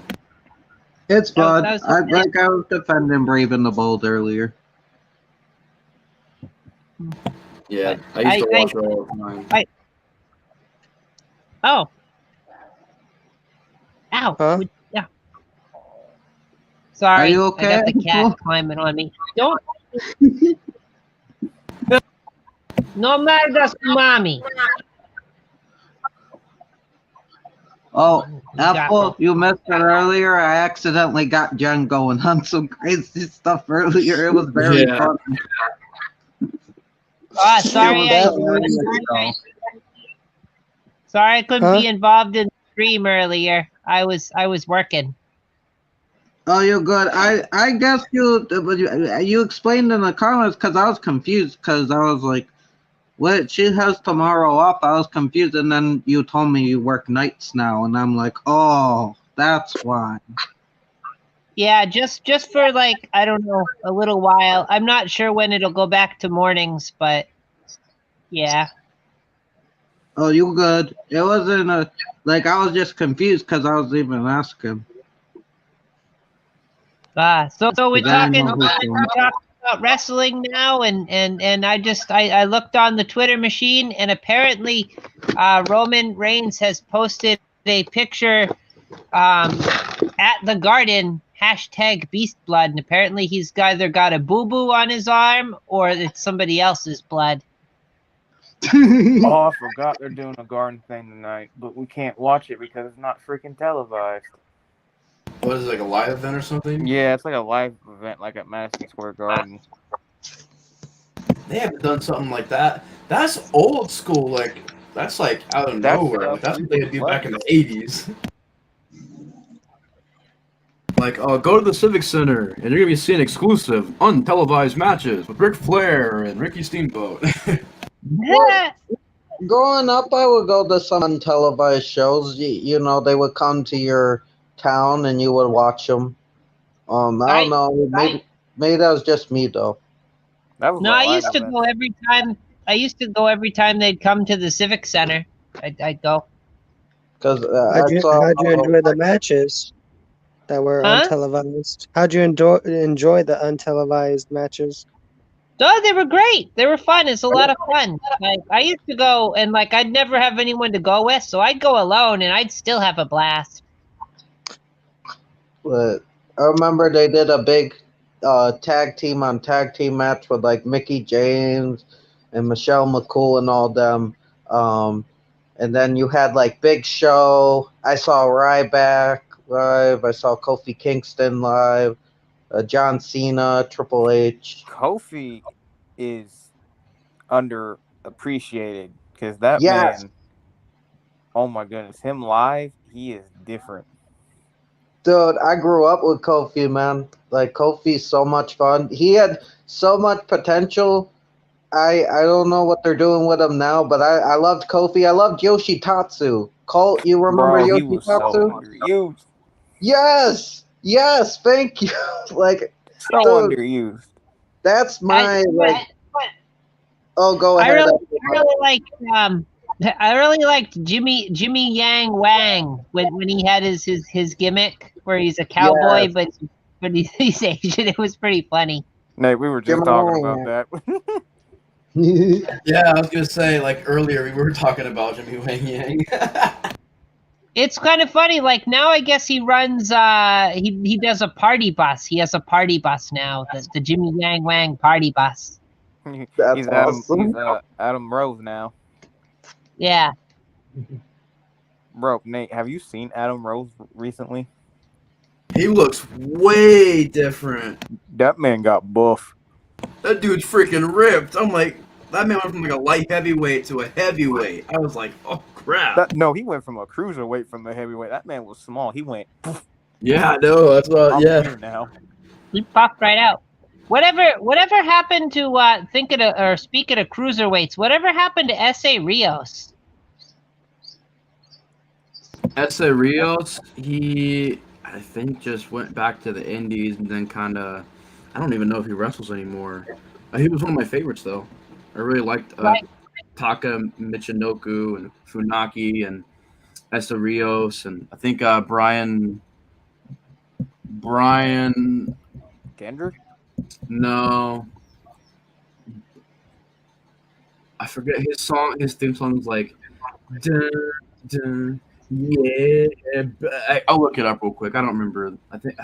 Hold on. I'm gonna look it up. It's driving me crazy. But like that was someone I thought was gonna go far because like I already knew like Amy Lita. I already knew she was gonna go pretty far. But like I thought S.A. was gonna be right with her because like I liked how they were a tag team and like she would get involved in the matches and stuff. Yeah, Lita's one of the best divas. Cause I was even thinking about Lita today. Cause I was thinking about making a music video for her in the future. Cause I'm thinking about she's one of my favorite divas. She's still hot. Now Lita was great. Fucking Trish Stratus, Nikki James, Trish Stratus. I mean, cool. Obviously Trish Stratus. Fuck, what the hell's her name? Now I'm blanking on her name. What the fuck? Bob. Oh, man. Victoria. Victoria was pretty good. Victoria was underrated. Victoria Wilson. She seemed to flame right out, though. Like, she was doing well, and then she just seemed to flame right out. Was there someone called Candice Michelle or something? Yeah, Candice Michelle. There was fuck, the person I'm trying to Caitlin. say. Huh? Caitlin. Oh, I remember Caitlin. I'm not trying to be rude, but like, does anybody remember? I think she was like 2000s. This maybe into the 2010s. This diva. She was a big black woman. She was a heel. She was kind of like fat. Like Karma. Yeah, dude, I liked Karma a lot. Karma was Awesome Kong. She's great. She just I retired, wasn't trying to be mean by calling her fat and stuff, but that's just how I remembered. She retired, but I think she came back out of retirement. I'm not sure though. Yeah, she's Awesome Kong. I remember when she was debuting and everything, and then they just kind of stopped. Because she got, I guess she was pregnant. She got pregnant. Is that what happened? Like, when she was in WWE, she was getting pushed to the moon, and then all of a sudden it just stopped. And then she was like, didn't she like bury Trish Stratus or something? No, she never.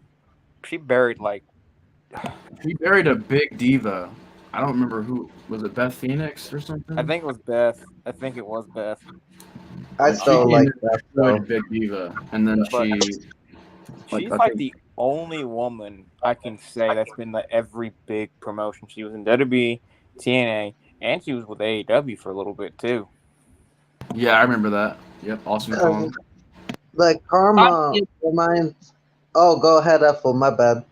Oh no, go ahead. I'm on a delay. Go for it, Trench. No, I was just gonna say Karma kind of reminds me back to like China and stuff, and even Beth Phoenix now. Like they can go with the men, and I kind of like that. Like Karma could have went with the men. I think some of the men. Beth Phoenix, like kind of like China, can beat up a lot of guys. Okay, I'm just gonna say that too. right now.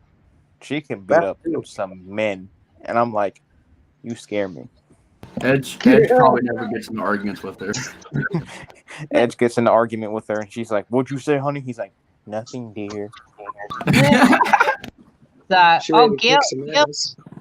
Gail Kim was pretty cool for a while there. I don't know what happened to her. She went to like Impact. Was it Impact? Yeah.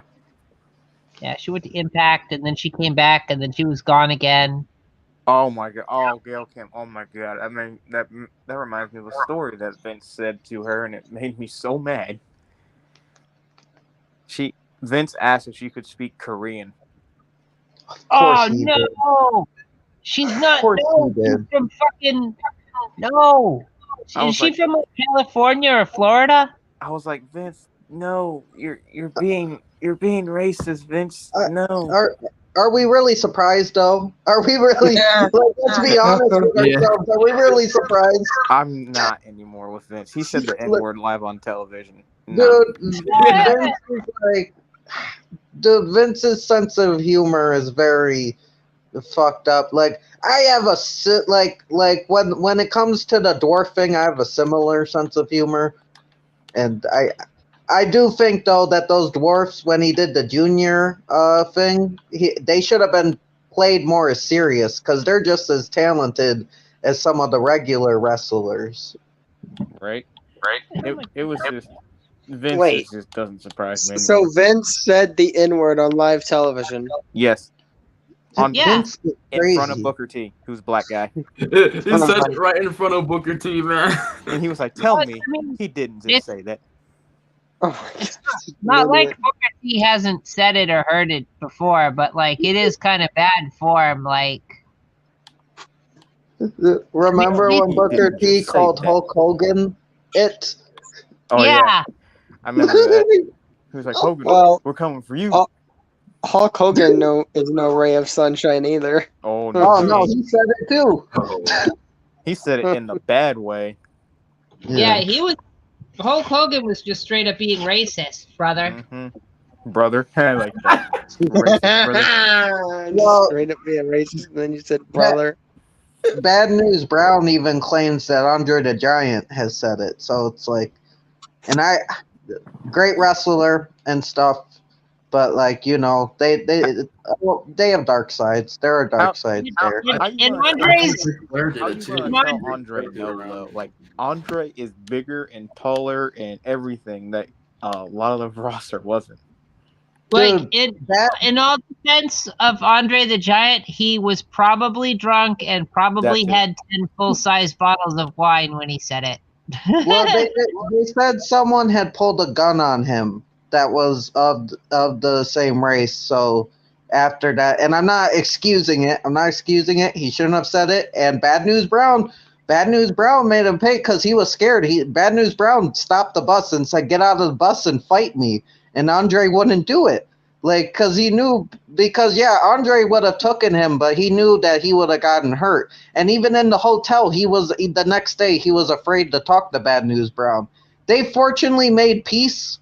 Andre did accidentally shit on him first before they made peace, but they did make peace before he died. Oh, God. Trench, was it a Stone Cold Yokozuna situation? What happened is, according to Bad News Brown, Andre was drunk and sick. He was very sick, not because he was drunk, but he wasn't feeling well, so he got drunk before a match. And it was a tag team with Bam Bam Bigelow, Bad News Brown, Andre the Giant, and someone else. And Andre got him in the corner and was like putting his butt on him, and then it just flowed out. And every time Andre tried to get off Bad News Brown, it just flowed out again. And Bad News Brown's just stuck in this corner with this wave of flowing on him. And so Bad News Brown just escapes after a while of being of the shit volcano coming out of Andre's ass, and escapes. After a while, the name is fitting, and all the bad news for him was Brown. But just find me on YouTube, and you can find the video. I'm pretty sure the video is on YouTube of Andre the Giant taking a shit on Bad News Brown. And even though Bad News Brown had like a bad history with Andre, he still made up with him. He made peace, and He doesn't even really speak really illy of him. He just says, "Yeah, these are the things that happen, but I'm cool with them now." Like, Well, I'm- it's like the bumper sticker says, man. Shit happens. yeah, shit does happen sometimes, literally. Especially in the ring. Well, I mean, it makes sense because like all these wrestlers, they travel around the country and around the world, and they get travel sick sometimes. Sometimes, that it happens. You eat a little bit of the local food, you get a bad omelet in the morning or something, and I think Bad News Brown would have rather Andre the Giant would have just called the match and been like, "Hey, I'm sick. I can't do this," rather than pooping on him. They're dedicated, man. They're dedicated. Cara, the show must go on. I am not gonna. That is like a limit for me. No poop. No poop. The thing is, Remember- Giant. Oh, go ahead, Colt. My bad. I remember when like Cena, he said like he's thrown up under the ring. I think he's even crapped under the ring too. Yeah, they've peed themselves, man. They've peed. There's a few that you can tell that they like peed themselves in the ring because they don't really. On SmackDown once, he shit his pants. Who did? Wait, who shit his pants? CM Punk, I think on SmackDown. Oh, he did. He did. I remember the ring. There was a stain in the ring. God, I feel like I'm the only one who hates CM Punk. No. Like, can we just chuck I him like in a CM Punk. tank or something? Like, forget this guy. Aw, I You like can ask Punk. Nate. I get it though. You can ask Nate. I am not a CM Punk fan. Ooh, And he's could fucking you? annoying. He's annoying. His finisher is stupid. It's just. Oh, by the way, the pipe bomb was stupid. I really liked him though when he was doing that straight edge call and he was shaving everyone bald. That Like I was the best hated him CM as. Punk. Yeah, I really like that. Like I don't hate CM Punk. I just don't hold him on that pedestal that everybody else does, where he's the oh yeah, god of wrestling and he can do no wrong and everything he touches turns to gold. I'm like, No. oh No. no. good, but No, you the know, god of wrestling, Nate, is Cody Rhodes. That's what he's. yeah, no, he's the savior of wrestling. That's what he. There's a lot of better wrestlers than CM Punk. You know who's a better wrestler than CM Punk? Fucking Tajiri. Tajiri was Ooh. dope. Tajiri was dope. Bret Hart, well, Bret and Owen Hart are always gonna be my favorite like duo of people that like just. Who remembers Fred in a WWE match? Fred. Who's Fred? Fred, how do you not know Fred? He was like the most annoying character on YouTube, but he was like, Hey, it's Fred. Oh God. and he got his own movie, Now. and the movie had Oh, John that- Cena in it out of nowhere. That guy. The guy who pretends to be a little kid or something. Okay, yeah, I Yeah. know who you're talking about now. I remember he was in a WWE match, and I was just sitting there like, "Is this real?" In the movie, yeah, like John Cena. Apparently, I heard he went to an actual match, like an actual match. Oh, he probably did. They do that a lot. They do the celebrity. Like I know Stephen Amell had like a rivalry with Cody Rhodes that carried over from Arrow, where Cody Rhodes played the villain, and then Stephen Amell got in the ring with the real Cody Rhodes. I don't know. Seth Green was in a wrestling match too, and so was Steve-O as well. Steve-O and Chris got. John rocked Knoxville's by gonna be at Mark. WrestleMania this year. Oh Dude, dear that guy's God! not supposed to be taking bumps to his head. He's gonna die. He's going to die. Yes, but he said as long as his fans see it, he'll be okay. Of course he Steve-O did. and Chris. Oh my He God! said I remember that. They got destroyed by Umaga. They got bombarded because Steve-O laughed, and you don't do that in wrestling when you get a Oh finisher. no!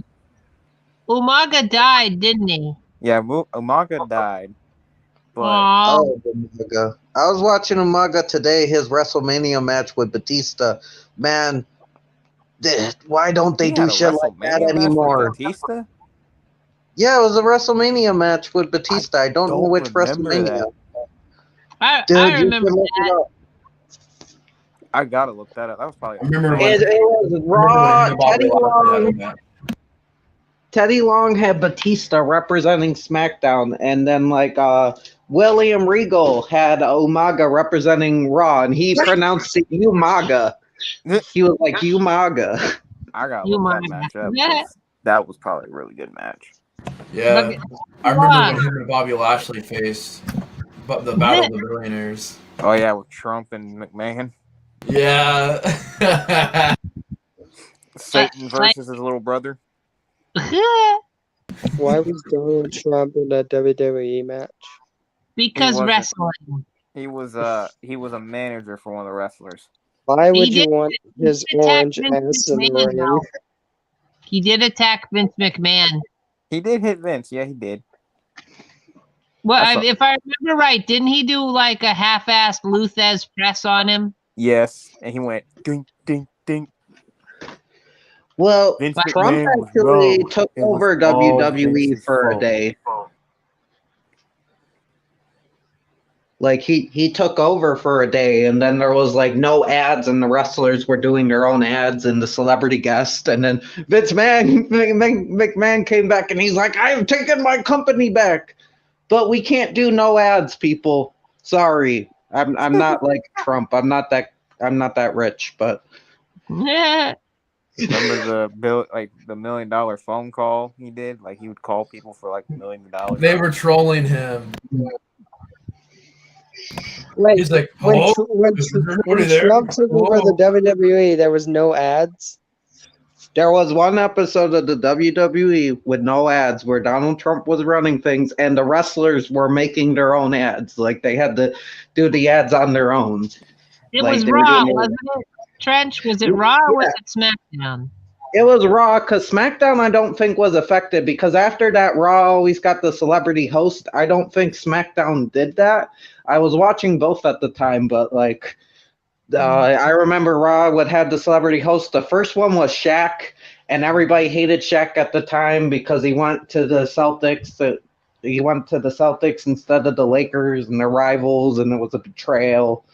And Why do they mispronounce it anyway? It's pronounced Celtic. Why do they pronounce it Celtic? I never understood that. I don't know. My So- bad. I didn't know that. I apologize. But No, it's you don't have to apologize. It's not you. They mispronounce it, so it's like everybody does, and it's like, well, wait Yeah. a minute. You spell it the same as Celtic, but you're saying it's Celtic. Like, what is this? What is this shit? I guess the Boston Celtics sounds better, but at the same time, yeah, it's kind of disrespectful to the culture. Yeah. Wait, is it Celtic? What is it? It's It- spelled Celtic, but they pronounce it Celtic. Wait, so it's not Celtic. It's what? It's Celtic. You just okay. I'm It's Celtic. It's Celtic, but they pronounce it Celtic. Oh, Celtic. That's what you gotta do saying. I guess we're just saying Celtic twice. And I was I being get- like confused. I guess we should start pronouncing it Boston. Boast. Those, hey, you're from Boston. Boston. Is that like a different version of Boston? No. Well, if they're gonna if Boston's gonna mispronounce the word Celtic, like we just mispronounced Boston, it's Boston. Boston. It's the, I'm actually gonna start calling it Boston now. Hey Nate, What's up? everybody cheers really loud in the arena for the Boston Celtics. Nate, favorite WrestleMania match? What the? Wow. That's wow. That's not a gonna hard- say the obvious. Everybody says Shawn Michaels versus Undertaker, but That's my answer. I was gonna say I mean, since you it's just took good, mine. but my favorite Triple H. I'm nothing with Undertaker because he's like he gets all the credit. Like I love Undertaker, but like I want to be different, switch it up. I'm gonna say I'm gonna say Eddie Guerrero versus Kurt Angle at WrestleMania 20. Probably That was a really good match. Good. Okay. Good pick. I respect good that. Trenchy, I'm gonna get in you. I'm gonna get in you with the ring. Wait, what? He's I'm gonna get in. with the ring. What does that even mean? I said it wrong. I'm gonna get in with you in the ring. Oh, Chuck's I think my brain might be collapsing. I'm not a wrestler. Like, Take Tombstone, Didn't Trenchy. say that if that mattered, Trenchy. oh, Trenchy, take a Tombstone. I'll take a tombstone. If anybody wants to tombstone me and teach me how to do it correctly, I'll take a tombstone. I would love to take an RKO. Like, if I were to take any wrestling move, Easy. I'd love to take an RKO. Easy. What about a sharpshooter? Oh, no. Painful. No. I can do a sharpshooter. I put people in sharpshooters before. Trenchy, you've been in a sharpshooter? Trenchy, can I hit you with a chair in the ring? Yes, you can. Actually, we did that as kids. My brother hit me with a chair in the head and it knocked me out, and I woke up and it was dark. Yay! Chair hitting. Well, no, I told him to do it though, so it was okay. But I'm like, why didn't you bring me inside? Because I don't know what my mom was doing. She was probably drunk, but I'm like, she looks out the window. He's dead. He's like, why did you just dead. let me lay out there for so long? And he's like, I don't know. And he's like eating at the table, and I'm like, Jesus Christ. But the hardest, not the hardest, the most painful moves to take are definitely the sharpshooter and the figure four leg lock. Them suckers hurt with a passion. Mm. Oh yeah, I've done that too. I think Nate can even say that because you had Justin put one on you today. Yeah. They definitely suck. I mean, they're not fake. They're definitely that, and the if somebody really sticks in the camel clutch and they cinch it in, or they do the lion tamer and they cinch it in, like how Chris does, yeah, that hurts. Yeah, I tried the Boston Crab, didn't work. Trenchy, what's in the bag? What about the sleeper hold that Piper did? That doesn't really hurt. It just, you gotta sell. Unless he puts it on legit, then it will hurt. But like if you get it in, it's like you gotta sell. Like you gotta sell like it's death. Have you ever seen someone actually put to sleep? Like actually knocked out by it? I've almost had an incident, Nate. I put one of my friends in a sleeper hold before, like a real one, like the legit sleeper hold. That works. Yeah. People do because they can't breathe. They go unconscious. You got to be careful though. You kill somebody. Yeah, because you don't bite when you're in the sleeper hold when they're trying to get you into the sleeper hold. You got to bite them as hard as you can. Like, that way they can get their arms free around your neck. Trenchy. Yeah. Did you watch the match with Dakota Nix versus Don White at Lights Out? No, I started that Lights Out, but I didn't finish it. I actually missed that one. My bad. I'll go back and watch it. But I know didn't you guys say they were fighting for real? That match got heated quick. It got real quick. Lots of receipts, right? It was receipts and shoot. It was a shoot match. You could even ask Nate. Me and Nate were about to have to step in and stop it because they were both legitimately putting each other in holes and putting each other in sleepers. And I'm like, okay, this has got to chill. Yeah, they definitely got into that match. They got really into it. Well, we were that close stepping in and stopping it. Because I hate to say it, but like this, egos, you can't have ego sometimes. Trenchy, what's inside the bag? with wrestling is like ego is necessary, but it's also like something you have to put aside. So it's like it's a conflict in of itself. Mm-hmm. Trenchy, what's inside the bag? I don't know. Maybe some mannequins. Maybe some Tostitos. The world will never know. Maybe some cupcakes. I got hungry. I'm actually probably going to end the live because we're at 2 hours now. Holy crap. I didn't know we've been streaming this long, but yeah, we can still hang out here. The link's in the chat. I just figured I'd end it right now before we go 5 hours, before we know it. So anyways, guys, thanks for chilling with us. This is the Horrorboy Hangout. Thank you for, being here. Also want to say thank you to Ethel, Colton, Cara, Trenchy. Thank you guys so much for being here. Really appreciate it. Big shout out to Corey. Big shout out to Matt. Really appreciate all you guys being here. Thank you. Thanks for having me, man. Yeah, it's great to be on. See. All right, you guys have a good night. In the back. Live. Stay frosty. Adios. Bye.